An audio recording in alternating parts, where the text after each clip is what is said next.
dos olhos meus e a luz dos olhos teus resolvem se encontrar. Ai, que bom que isso é, meu Deus, que frio que me dá o encontro desse olhar. Mas se a luz dos olhos teus resiste aos olhos meus só pra me provocar, meu amor, juro por Deus, me sinto incendiar. Meu amor, juro por Deus que a luz dos olhos meus já não pode esperar. Quero a luz dos olhos meus na luz dos olhos teus sem mais lararará. Pela luz dos olhos teus eu acho meu amor e só se pode achar que a luz dos olhos meus precisa se casar. The Rescue. Connor took a deep breath and turned off the power cell of his gun and body shield. Something added to the composition of the Major Alliance power cell constitution allows their variants, mutant animals, to sense the presence of rebel power cells, granting them to find any renegade using non-registered armory. Turning off their set was the best strategy to hide, but the 3 seconds it takes to turn all back in can be the difference between fighting and surviving or being captured and dying. Or became one of them. But that mission wasn't for fighting, so he only needed to find his friends until his sister Camille finished her job. Camille was one of the gifted people that was born after the mutations started to happen. At least the mutations that could bring a benefit instead of death. She could project images or generate a whole new memory into someone else's brain.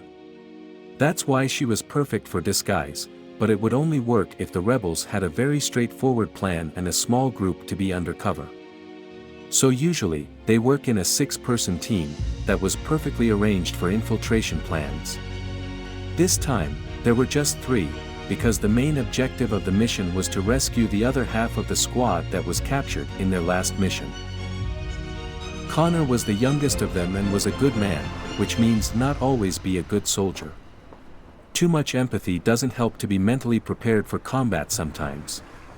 But he would have the job done. To him, he was protecting family. And his only family left, Camille, was one of the best soldiers the renegades have in their front. His partner Kate was the strategist and main intelligence in the group. She was a specialist in technology in the old world and used to work in the security business. Kate was a few meters in front of him, hiding behind an overturned water truck that was probably there since the break 15 years before. Connor knew her power cells were off, and she was ready to run back into the Alliance shed, to retrieve Camille and the team and escape. Due to the time that Camille was inside, they didn't have much time to find the others. Killing wasn't part of the plan, but Connor knew his sister very well. And that means security alert at any moment. They weren't sure if Camille would get what they needed from the computer, so Kate gave her a device to copy all information from the database, quickly and precise enough.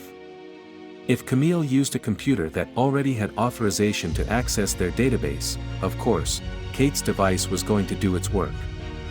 However, Kate was predicting some security response to copying that much data, so once the copy was made, they have to be ready to retrieve immediately. To Camille, whether the system has an automatic alarm or not, doesn't change anything. She was smart, precise and could keep herself calm and objective, even in the worst environments. Truth is, Camille changed after she was captured and chipped in a mission in Garida, becoming colder, and more willing to eliminate targets beyond the necessary, but also remarkably good at her job. The variation that was hunting them was a blind type. Whenever they see a blind mutant, it's certain that it can scent the rebels' power cells. Their eyes are removed on purpose by the Alliance army, so they would develop their special sense more accurately. They were 3 giant wolves sniffing around, while most of the soldiers were entertained in their camp. They had one specific job, to find Lara, Mike and Alex and take them down with non-lethal armor while Camille was collecting information from the scientific core inside. It had to be fast, in and out without alarming the enemies. Not even Kate believed that the plan was going accordingly, she just sounded confident enough to convince the command to let them go. Their team deliberately destroyed their GPS locator around that facility 2 days ago. That was their standard procedure, which means their friends had no hope for extraction anymore and didn't want to risk the rescue team. Their new chipped selves were probably going to use the GPS for ambush, if they didn't destroy it first. Connor and Kate had to be careful, the team couldn't resist to be saved, and they had to be able to survive until they got back home. Their plan was too bold and risky, but due to their kidnapping, it had to be done immediately. Camille was on this mission, that was the biggest controversy considering the ambush risk, she was precious to the renegades.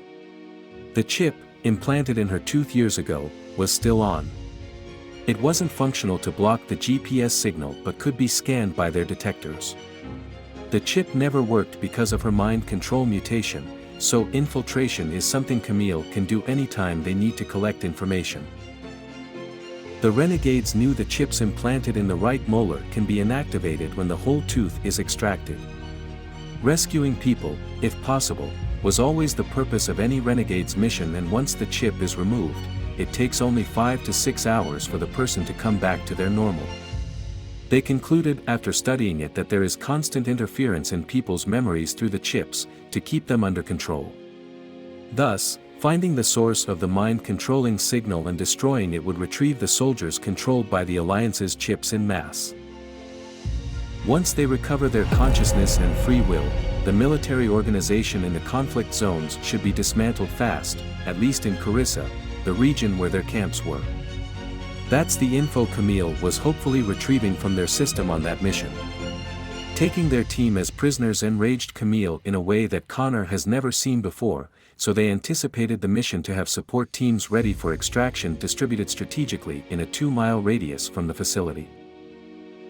Connor and Kate looked for their friend's biology reading in the camp, and there was nothing but no give up until they checked the whole area and inside the shed. Once the wolves were far from them, they moved closer to the shed and looked for cover. They have been doing this for the past hour, slowly approaching the building that they tracked their friends last, and recording the biological signatures of everything around. The power cell their readers use was less powerful than the ones they had in their guns, but it was still risky to use it next to the wolf variations protecting the camp. Connor moved to the truck cover. He saw Kate with the reader, pointing to the building. She found their track. They were alive.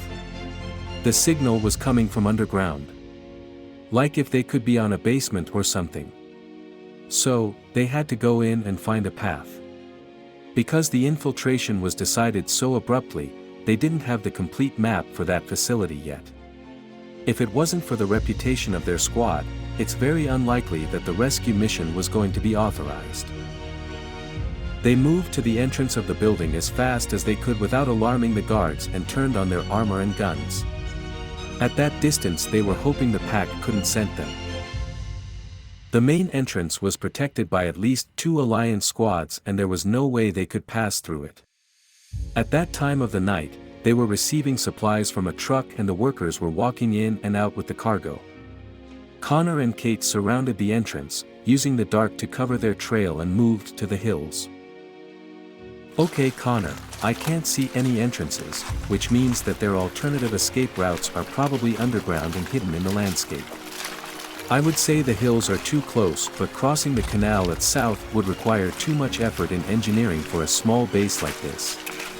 So, let's cover this side of the river region and pay attention to boats.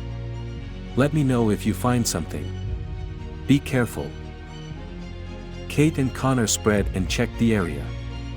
Connor was worried about their timing and waiting for Camille to turn on her communicator whenever it was safe. He must trust in her skills and do his best to accomplish their mission. He signaled to Kate when he found a tunnel on the river. Apparently, it was a sewer pipe, but it was large enough to walk crouched if you could ignore the smell. It's not ideal, but if we can get in, it's fine, Kate said while cutting off the bars with the laser of her gun. How lucky do you think we would be to find them fast in there?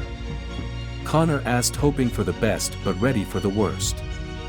They are in an underground area, and the tunnels are under the building, so we might actually be lucky. Now, let's go with the night vision on, no lights unless there is a blind mutant around. The pipe had access to an inner door that led to short corridors along the base but had enough space for them to walk. Last mission, they were scouting the area where some rebels were kidnapped days before. Their team was silent and well orchestrated, requiring very little communication during the missions. Laura and Mike were legends themselves. They were rescued from the old subway tunnels in the West still young, surviving without military training to a spontaneous mutant chimpanzee that goes back to the madman virus disaster time, and became a predator of any animal, including humans, after the catastrophe. But that's another story.